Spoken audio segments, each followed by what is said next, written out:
Nandito po ako ngayon sa aming mga baka po. At tingnan niyo po ang aming mga baka. Ito si Mama Cow. Ito naman, ganda. Ayan. Sexy girl.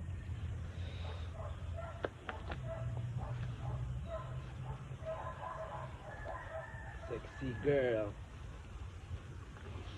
Ito naman ang aming stag lady. Gusto naman mga pa-baby lang to. Pero gusto naman ito magpalambing. Ano ito? Oh? Wow! Yung wag. Kilala na naman ako ito. Ngayon lang kasi ako makita ulit. Ito po sila. Kumakain po sila.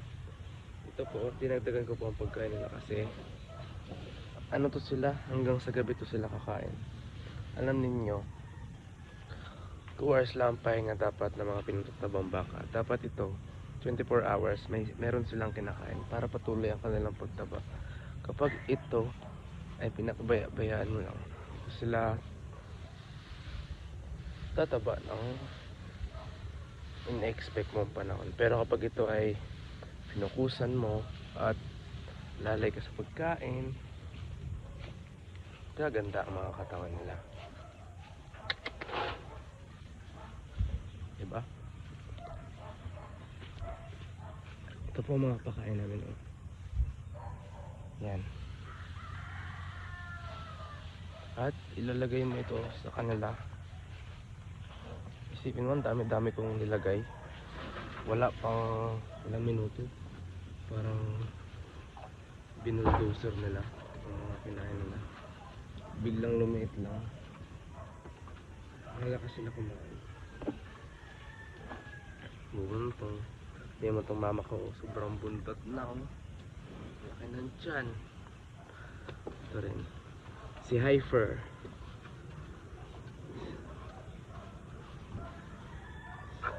At ito po ang mga pagkain namin sa kanila. Una, yan. Pellets. Yung sa ano, palay. At ito naman ay darak. At ito naman ay sa palay ulit. Ito po, napakaganda po ng buhay. Napakasaya mabuhay. Ito tayo ginawa para mag-alaga ng mga hayop at gawin natin ang ating mga gusto at lumakad sa daan ng tunay na Diyos. Yun lang po muna at bye-bye po. Ako po ay babalik. Bye. Ciao.